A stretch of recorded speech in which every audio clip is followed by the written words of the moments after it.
नमस्कार, स्वागत है आपका बीटीवी न्यूज में। आपके साथ मैं हूं सना और आइए खबरों की शुरुआत से पहले एक नजर डाल लेते हैं हेडलाइंस पर।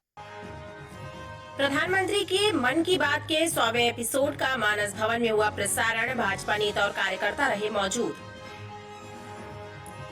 भोलानगर से हटाए गए परिवारों ने महाराजपुर में किया चकाजाम, पुनर्वास की मांग। जिला प्रशासन ने पहुंचाया सुरक्षित स्थानों पर। बारिश के कारण बेहाल हुए विस्थापित।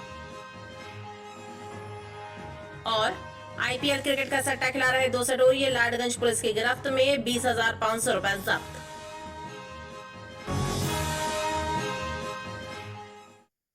प्रधानमंत्री नरेंद्र मोदी की मन की बात के 100 एपिसोड पूरे होने पर भाजपा द्वारा देश भर में बड़े पैमाने पर इसका प्रसारण किया गया। जबलपुर में भी मानस भवन में मन की बात का प्रसारण हुआ, जिसमें प्रधानमंत्री ने वोकल फॉर लोकल के बारे में बात की और साथ ही टूरिज्म पर भी चर्चा की। नरेंद्र मोदी ने इनक्रेडिबल इंडिया की बात करते हुए कहा कि ऐसे ही हमने स्वच्छ सियाचिन, सिंगल यूज प्लास्टिक और ई वेस्ट पर भी चर्चा की। आज दुनिया जिस पर्यावरण को लेकर इतनी परेशान है, उसके संरक्षण को लेकर हमारा प्रयास भी जारी है। हर महीने मैं देश के लोगों के हजारों संदेशों को पढ़ता हूँ। प्रधानमंत्री नरेंद्र मोदी की मन की बात पूरे देश की जनता ने सुनी और उस पर अमल करने पर भी विचार किया। मन की बात के 100वें एपिसोड में प्रधानमंत्री ने न केवल भारत को आत्मनिर्भर बनाने के लिए शुरू किए गए कार्यों पर चर्चा की, बल्कि देश को महाशक्ति बनाने के लिए सभी को साथ मिलकर कार्य करने के लिए भी प्रेरित किया। मन की बात का सीधा प्रसारण मानस भवन में आयोजित हुआ, जिसमें बड़ी संख्या में भाजपा के जनप्रतिनिधियों समेत कार्यकर्ता मौजूद रहे। एक प्रेरक शक्ति के रूप में मन की बात का ये कार्यक्रम देश के लोगों को प्रेरणा देता है। जो सामान्य रूप से एक साधारण व्यक्ति अपने मन में क्या सोचता है, हम सभी के लिए गर्व की बात है कि देश के प्रधानमंत्री ने ऐसी बातों को लेकर उनसे प्रेरणा देश के लोगों को दी जो लोग कभी सोच नहीं सकते थे। सुदूर किसी क्षेत्र में बैठे हुए ऐसे स्थान पर जहां आवागमन के साधन भी ठीक से नहीं, लेकिन वहां एक सामान्य मजदूर, सामान्य काम करने वाली कोई महिला, उसने अपनी स्वप्रेरणा से समाज परिवर्तन के लिए कोई अभियान प्रारंभ किया या कोई कार्य किया, तो देश के प्रधानमंत्री माननीय मोदी जी ने मन की बात कार्यक्रम में उसको स्थान देकर समाज को प्रेरणा लेने की दिशा उस कार्यक्रम के माध्यम से दी। मन की बात का आज 100वां एपिसोड है और जिस तरह हमारे देश के यशस्वी प्रधानमंत्री माननीय नरेंद्र मोदी जी द्वारा विकास की गंगा को निर्विरत बहाई जा रही है, उस प्रकार आज ये मन की बात का 1 शतक पूरा हुआ है। इस शतक में मुख्य रूप से हमारे देश में महिलाओं की स्थिति में आज तक जो सुधार हुए हैं और आगे जो काम होने हैं, युवाओं के लिए जो काम होने हैं और जो आज तक हो चुके हैं, निसंदेह माननीय प्रधानमंत्री जी के नेतृत्व में आज हमारा भारत देश विश्व का सिरमौर बनने जा रहा है। लोगों ने अपने ग्रह के उद्योगों को माननीय मोदी जी के कल्पना को साकार करने का काम कर रहे हैं। आज मोदी जी ने 100वें एपिसोड में चरैवेति का मूल मंत्र लेकर देश के लोगों से आह्वान किया है कि देश के हमारे बने हुए उन प्रोडक्टों को किस प्रकार से दूसरे देशों में उसका प्रचलन हो और देश के अंदर काम करने वाले हमारे अपने स्वदेशी वस्तु उसको किस प्रकार से दूसरे देशों में उसका उत्पादन का और प्रचार प्रसार बढ़े और उसका व्यापार बढ़े। ऐसा कुल मिला के आज इस देश के प्रधानमंत्री जी ने अपने 100वें एपिसोड में देश के उन अनेक बिंदुओं को छुआ है। मैं देश के प्रधानमंत्री को वंदन करता हूँ, अभिनंदन करता हूँ। कार्यक्रम के तहत बहुत सारी बातें बताई, स्वच्छता अभियान की बातें बताई और यहाँ तक कि ये बताई कि यूनेस्को की चीफ उनके एक्सीलेंसी के द्वारा उनके द्वारा बधाई संदेश के बारे में बताया कि भारत के प्रधानमंत्री नरेंद्र मोदी जी देश के लिए क्या सोचते हैं, क्या विचारधारा रखते हैं और देश की एक एक गाँव की एक एक जनता की छोटी छोटी सदस्यों के प्रति भी पूरा ध्यान रखते हैं। वास्तव में देश के प्रधानमंत्री हम सबके साथी और हम लोग के अभिभावक के रूप में माने जाए तो भी अतिशयोक्ति नहीं होगी। मन की बात के दौरान प्रधानमंत्री ने कई लोगों से फोन पर भी बात की। आजकल आपका कैंपेन कैसा चल रहा है? सर बहुत अच्छा चल रहा है। 2020 से ऐसा मानिए कि जितना काम हम 5 साल में करते थे अब वो 1 साल में ही हो जाता है। अरे वाह। हाँ जी सर। शुरुआत बहुत नर्वस हुई थी, बहुत डर था इस बात को लेकर कि जिंदगी भर ये कर पाएंगे नहीं कर पाएंगे। लाडली बहना योजना का फॉर्म भरने नगर निगम जोन कार्यालय पहुंच रही महिला को परेशानियां झेलनी पड़ रही हैं। सर्वर डाउन रहने के कारण घंटों उन्हें परेशान होना पड़ा। आवेदन की अंतिम तिथि 30 अप्रैल को बहुत सी महिलाओं को परेशान होते देखा। लाडली बहना योजना के आवेदन की अंतिम तिथि 30 अप्रैल को नगर निगम के जोन कार्यालय में आवेदकों का तांता लगा रहा, लेकिन अधिकांश महिलाओं को घंटों परेशान होना पड़ा। सर्वर डाउन होने के कारण उनके आवेदन जमा नहीं हो पाए।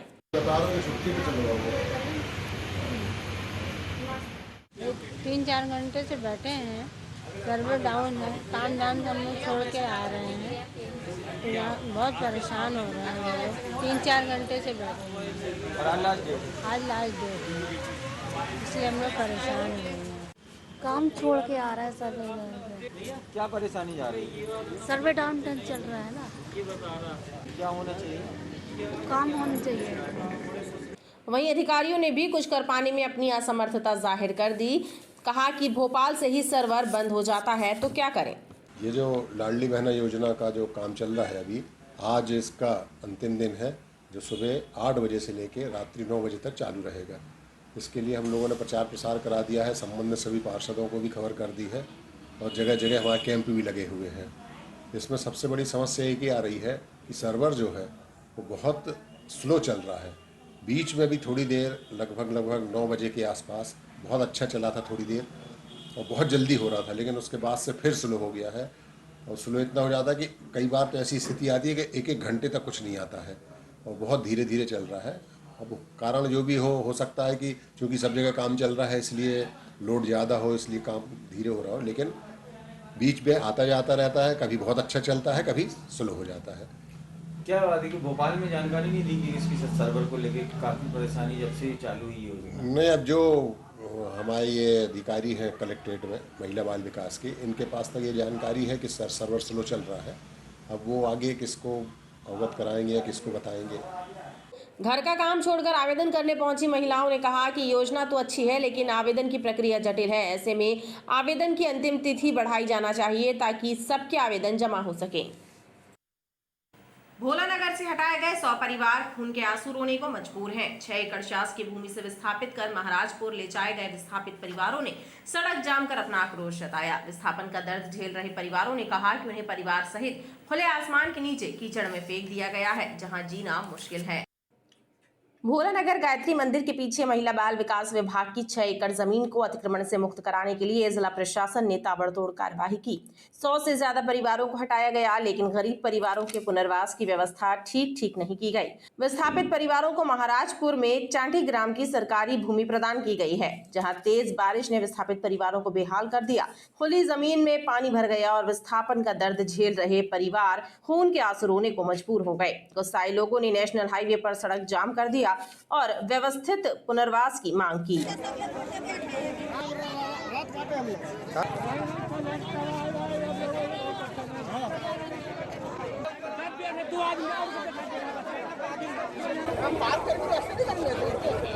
पूरी रात हो गया कीचड़ में पड़े, हमारे जरा से बच्चा बिस्तर राशन पानी सब गीला हो गया, क्या खाएंगे हम लोग बताओ ना। जरा से बच्चा उधर खाई में लाके फेंक दिए हम लोगों को। अच्छी जगह दे रहे, जरा सी जगह दिए है कि सामान रखेंगे कि बच्चों को उधर टपरिया में लुकाएंगे कि हम लोग संग कीचड़ इतना पानी भर गया, पानी गिरा तो आज चक्का जाम कर रहे हैं आज हम लोगों ने। कोई तो जगह ही दे चक्का जाम और कल फिर करेंगे। तो गरीब आदमी व्यवस्था चाहिए हमको, हमें काम धंधो कुछ नहीं है, हमको तो खाने की और रहने की जीवन भर का चाहिए हमको जगह, और अच्छी जगह चाहिए। नाला किनारे नहीं चाहिए। आज हम लोग ने रोड जाम करे, हमारा आदमी रोड जाम करा है जगह के लिए। कोई व्यवस्था नहीं हो रही, नहीं होगा तो जहाँ ऐसे ही चक्का जाम करेंगे, हम लोग हड़ताल मचाएंगे, भूखे रहेंगे, पानी भी बरसेगा तो हम लोग चक्का जाम करेंगे। जहाँ हमारा रहते तो उधर ही जाएंगे। भोला नगर मनमोहन नगर वार्ड से आए। हम लोग को गायत्री मंदिर के पीछे से झुग्गी झोपड़ी हटाई गई है और ऐसी जगह में ला के फेंके भी है, न खाने की साधन न किसी चीज का साधन, काम धाम की दिक्कत सब चीज की जा रही है। हम लोग को जबलपुर से लाया गया, भोला नगर की सुपच मंडी है अपनी गायत्री मंदिर के पीछे से, मनमोहन नगर से। आपने क्या करा? हम लोग ने ये रोड जाम करे हैं कि हम लोग को रहने के लिए व्यवस्था बनी जाए और बारिश हो रही, बारिश में कल पूरी रात हमारे लड़के बच्चे सब भीगे हुए। सड़क जाम की सूचना मिलने पर प्रशासनिक अधिकारी मौके पर पहुंचे और उन्होंने कार्यवाही से प्रभावित परिवारों को स्कूल भवनों एवं सामुदायिक भवनों में भेजने की व्यवस्था कराई। इस दौरान देर तक हंगामा मचा रहा। किशोर न्यायालय की जमीन मनमोहन नगर नस्ल से कुछ लोगों को विस्थापित किए थे और इन लोगों को अचानक इतनी तेज पानी होने के कारण थोड़ी अव्यवस्था हो गई, जिसके कारण अब इन लोगों को सुरक्षित जगह में हम लोग स्कूल में और बाकी जगह में रख रहे हैं। कितने परिवार आते हैं? ये 100 परिवार हैं लगभग, लेकिन सभी लोग अभी आए नहीं, कुछ लोग आने वाले हैं। ये मनमोहन नगर से कल जो अतिक्रमणकारी थे यहाँ ग्राम चाटी में विस्थापित किए गए थे, तो इनका कहना है कि रात्रि में पानी गिर गया और खुले में ये लोग रहे। हालांकि देर रात को प्रशासन ने इनकी व्यवस्था स्कूलों में करवा दी थी, परंतु पानी गिरने के कारण कुछ समस्याएं गई हैं इनको वहाँ पर रहने में। उसको लेके इनके द्वारा आज ये प्रदर्शन किया गया है, अभी बातचीत हुई है और प्रशासन अब इनकी हर संभव मदद कर रहा है। वो प्रयास कर रहा है कि शीघ्र इनकी पूरी व्यवस्था वहाँ पर।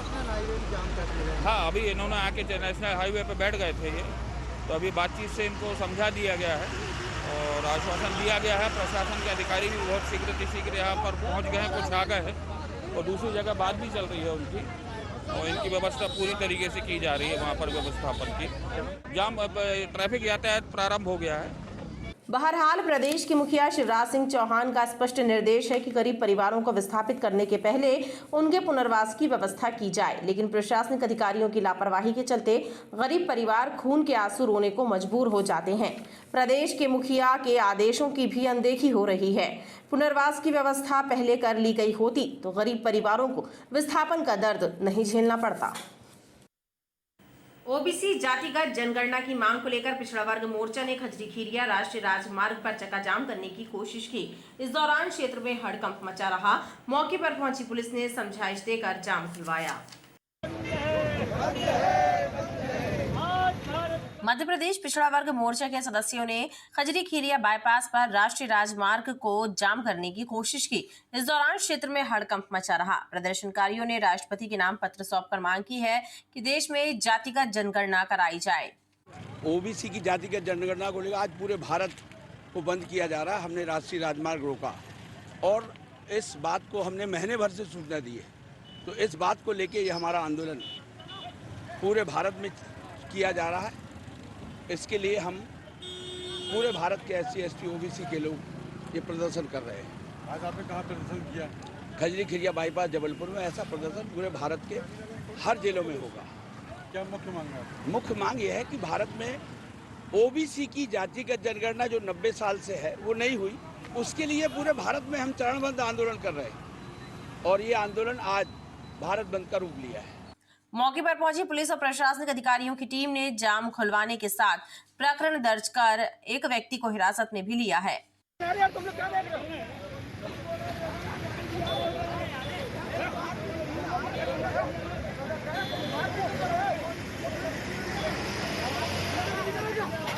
जातिगत जनगणना होने के आधार पर ये नेशनल हाईवे जाम करने का प्रयास किया गया है, जिन्हें हटा दिया गया। एक व्यक्ति द्वारा गाली गलौज की जा रही थी तो उसको लेके गए हैं और जो सदानी को कार्रवाई होगी वो की जाएगी। धारा 341 के अंतर्गत मुकदमा दर्ज होगा। आज राष्ट्रीय पिछड़ा वर्ग OBC के द्वारा बीजेपी सरकार द्वारा जानवरों की गिनती करना मगर OBC की गिनती न करना OBC का सबसे बड़ा अपमान है। इस संदर्भ में महामहिम राष्ट्रपति के नाम से ज्ञापन दिया गया है, जिसे यथोचित माध्यम से भेज दिया जाएगा।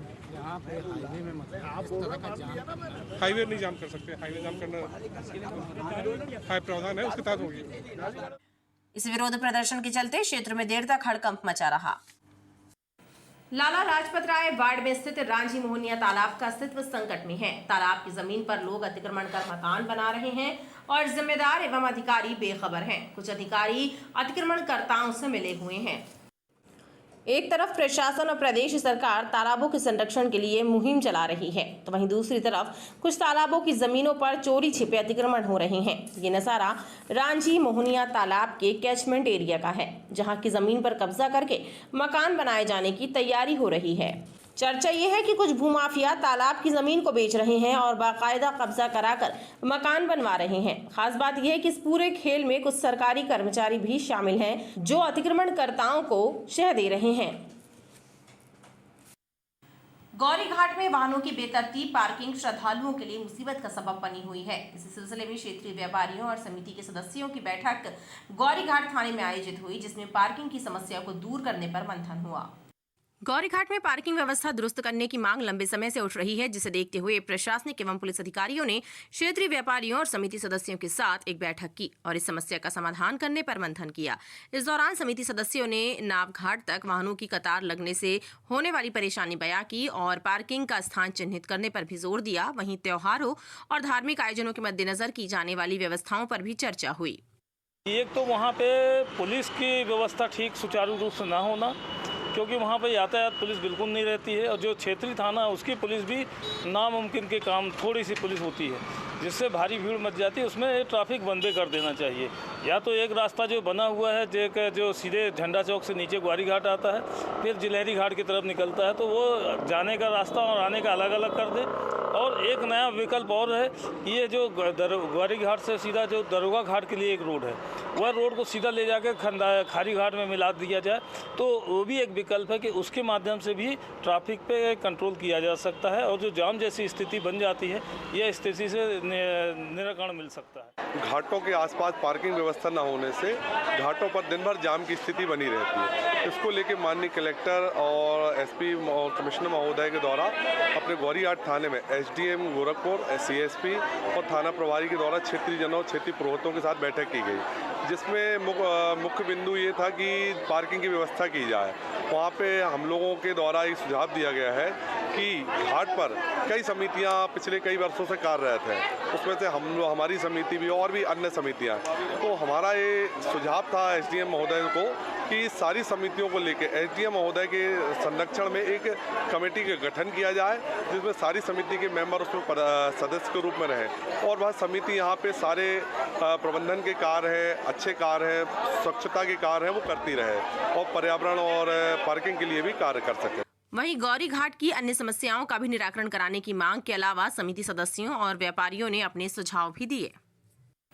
नारी सशक्तिकरण के लिए शासन द्वारा चलाई जा रही योजनाओं में सहभागिता दर्ज कराते हुए सामाजिक संस्था मयूर मेमोरियल ट्रस्ट के द्वारा संगोष्ठी कार्यक्रम आयोजित किया गया, जिसमें गोरा बाजार और बरेला की लगभग 200 महिलाएं शामिल हुई और उन्हें स्वरोजगार से जोड़ने और आत्मनिर्भर बनाने से संबंधित विस्तृत जानकारी दी गई। संस्था के सदस्यों ने जानकारी देते हुए बताया कि महिलाओं को स्वयं का रोजगार स्थापित करने तथा स्वावलंबी बनाने के उद्देश्य से उनके द्वारा लगातार कार्य कराया जा रहा है और उन्हें प्रशिक्षण भी प्रदान किया जा रहा है। स्वयंसेवी संस्था है मयूर मेमोरियल ट्रस्ट जबलपुर, उसके द्वारा एक आत्मनिर्भर बहना हमने एक संगोष्ठी रखी है, जिसमें हम बहनों को प्रशिक्षण दे रहे हैं यहाँ पे आत्मनिर्भर बनाने के लिए। संस्था का ये उद्देश्य है कि कम से कम 1 लाख महिलाओं को हम ये प्रशिक्षण दे पाएं। राष्ट्रीय क्षय उन्मूलन कार्यक्रम के तहत रांची में आयोजित कार्यक्रम के दौरान क्षय रोगियों को पोषण आहार प्रदान किया गया और साथ ही अन्य लोगों को इस महामारी से बचाव की जानकारी भी दी गई। वहीं राज्यसभा सांसद सुमित्रा वाल्मीकि ने क्षय रोग से पीड़ित 10 बच्चों को 6 महीने के लिए उनकी जिम्मेदारी उठाने के लिए उन्हें गोद लिया है। मन की बात और राष्ट्रीय क्षय उन्मूलन कार्यक्रम के तहत रांची में राज्यसभा सांसद सुमित्रा वाल्मीकि ने दिव्यांग कन्याओं को सम्मानित किया और क्षय रोग से पीड़ित 10 मरीजों को पोषण आहार प्रदान करने के साथ ही 6 महीने तक उनको पोषण आहार देने का जिम्मा लिया है। उन्होंने बताया कि क्षय रोग मुक्त भारत की कल्पना को साकार करने की दिशा में ये प्रयास किया जा रहा है। ये राष्ट्र की मुख्य धारा में जो हमारे माननीय प्रधानमंत्री जी का लक्ष्य चल रहा है कि अंतिम पंक्ति में या अंत में जो हमारे बच्चे किसी भी क्षेत्र में उनकी दिव्यांगता है, उस दिव्यांगता को आड़े नहीं आना चाहिए। इसलिए प्रतिभावान ये बेटियां भी हैं हमारी कि अच्छे संगीत अच्छे नृत्य और अच्छे वातावरण में इनकी यदि आप बोली सुन लेंगे तो आपके हृदय छूने लायक बोली हैं, इनके संगीत सुन लेंगे तो हृदय छूने लायक। इसलिए मैंने आज मोदी जी के इसी कार्यक्रम के तार में जोड़ते हुए इन बेटियों को, दिव्यांग बेटियों को बुलाया। और मोदी जी का है कि हमारा राष्ट्र पूरा जो है क्षय रोग से मुक्त हो जाए। उसमें मैंने आज जितने भी हमारे क्षय रोग पीड़ित भाई बहन आए उनको पोषण आहार देकर अपनी ओर से उनको गोद लिया है 6 महीने के लिए। बेमौसम हुई बारिश का असर मिट्टी के मटके बेचकर गुजारा करने वाले परिवारों पर साफ नजर आ रहा है। मौसम में ठंडक होने की वजह से मटकों की बिक्री कम हो गई है और सड़कों के किनारे मटका बेचने वाले बताते हैं कि उनकी आजीविका का केवल यही एक साधन है और गर्मी में मटका बेचकर वह परिवार का गुजारा करते हैं। लेकिन मौसम में बदलाव से मटकों की बिक्री में कमी आई है। मटका विक्रेताओं के अनुसार कर्ज लेकर उन्होंने ये धंधा शुरू किया, लेकिन अब बिक्री ना होने से वो कर्ज लौटाने की स्थिति में नहीं है। मटका बेच रहे हैं, अब जा है कि अब खरीद लो हो माल, मटका बेच नहीं रहे। अब मतलब ऐसा सीजन में अब धूप भी नहीं हो रही, न भगवान भी और बिक भी नहीं रहे, कम रेट से आदमी मांग रहा, ब्याज पैसा से अब खरीद लिया है। मटका खरीद के बेच रहे हैं, खोल नहीं रहा भगवान, ऐसे मटके नहीं बिक रहा। माल तो भर लिया है, अपनी खरीद के बेच रहे हैं, लेकिन अभी बिक नहीं रहा, परेशानी से है अब हमारे। आईपीएल क्रिकेट का सट्टा खिलाने वाले 2 सटोरियों को लाडगंज पुलिस ने जयनगर पार्क के पास से गिरफ्तार किया है। उनके कब्जे से 20,500 रुपए नकद और 4 मोबाइल फोन जब्त किए गए हैं। पुलिस के अनुसार दोनों सटोरिये क्रिकेट गुरु लाइव ऐप के माध्यम से सट्टा खिला रहे थे। ऑपरेशन शिकंजा के तहत लाडगंज पुलिस और क्राइम ब्रांच की टीम ने यादव कॉलोनी जयनगर पार्क में दबिश देकर आईपीएल क्रिकेट का सट्टा खिला रहे 2 सटोरियों को गिरफ्तार किया है। पकड़े गए सटोरियों में गंगा सागर निवासी ईशान केशरवानी और त्रिमूर्ति नगर निवासी हेमंत पांडे शामिल हैं, जो क्रिकेट गुरु लाइव ऐप के जरिए ऑनलाइन सट्टा खिला रहे थे। उनके पास से 20,500 रुपए नकद और 4 मोबाइल भी जब्त किए गए हैं। चौकी यादव कॉलोनी साइबर टीम और क्राइम टीम की संयुक्त कार्रवाई हुई है, जिसमें जयनगर पार्क में 2 सटोरिये आईपीएल में सट्टा खिला रहे थे। उनके पास से 4 मोबाइल मिले हैं, जिसमें से 2 एंड्रॉयड हैं और 2 कीपैड हैं, और जुमला रकम 20,500 रुपये जब्त हुई है। इसमें गिरफ्त में नहीं है, ये कोई भी जनरली गूगल सर्च पे क्रिकेट लाइव गुरु करके है, उसमें अपन स्कोर चेक करते हैं। इनके जो खिलाड़ी थे, जो खेलने वाले हैं, इनके संपर्क वाले खिलाड़ी हैं, जो कहने का मतलब स्कोर चेक करने के बाद में उस पर लगवाड़ी रकम लगा के पैसों का लेन देन करते थे। लगभग कितनी गिरफ्तारी हुई? 2 लोगों को हमने लिया हुआ है अभी रक्षा में और उनको नोटिस पे देके छोड़ा गया है। लगभग कितनी की रकम पाई गई? 20,500 की। पुलिस ने सटोरियों के विरुद्ध सट्टा एक्ट के तहत कार्यवाही की है। मौसम में हुए बदलाव के बाद शहर की फिजा में ठंडक खुल गई है, जिसके बाद गर्मी से लोगों को राहत मिली है। वहीं मौसमविदों का कहना है कि अगले 24 घंटों में भी अलर्ट जारी किया गया है कि संभाग में तेज हवाओं के साथ बारिश होने और वज्रपात होने की संभावना है। आसमान में बादलों ने डेरा जमाया है और तेज हवाओं के बीच लोगों को गर्मी से राहत मिल रही है। मौसम के बदलते मिजाज से लोग भी हैरत में हैं कि गर्मी के मौसम में बारिश के नज़ारे देखने को मिल रहे हैं। मेरी इतनी उम्र हो गई है, 65 साल उम्र हो रही है, पहली बार मैंने देखा कि इस महीने में इस तरीके से बारिश हो रही है। और इससे प्रकृति का और हमारे जो कुछ गलतियां हैं, जो जैसे पेड़ कट रहे हैं, पेड़ नहीं लगा रहे हैं, इन सब कारणों से मौसम का जो बेमौसम जो बारिश हुई है बहुत ज़्यादा हुई है, इस सबने देखा कल। और इससे ये होता है कि ये बच्चे जो छोटे छोटे हमारे बच्चे, इन पर ज़्यादा अफेक्ट करेगा। किसी को उल्टी होगी, किसी को दस्त होगा, किसी को मलेरिया होगा। इन सब चीज़ों का ध्यान देना है और अपन को इस परिवर्तन से लड़ने की रखना है और बच्चों को थोड़ा सा ध्यान देना है। अप्रैल महीने में भाई साहब ऐसा मौसम तो पहली बार देखा है। ऐसा होता नहीं है कि यहाँ पे 40 से कम डिग्री टेम्परेचर पहुँचे। ये जो एकाएक कभी गर्मी कभी बारिश, इस तरह से जो मौसम में बदलाव आ रहा है, इससे बच्चों और बुजुर्गों को संक्रमण फैलने का खतरा है। उनको इस तरह से ध्यान रखना चाहिए कि ज़रूरत ना हो तो बाहर ना निकलें। और जो कोरोना का भी काल का जो असर है वो भी पुनः विकसित हो सकता है, उसको देखते हुए हाथ धो के और एक सोशल डिस्टेंसेस मेंटेन करके अपने आप को बचाने का प्रयास करना चाहिए। मौसमविदों का कहना है कि अगले 24 घंटे में आंधी चलने के साथ ही बारिश होगी और वज्रपात की संभावना भी बनी है। वहीं न्यूनतम तापमान 19 डिग्री सेल्सियस दर्ज किया गया है। खबरों का सिलसिला लगातार जारी रहेगा। आप देखते रहिए BTV न्यूज।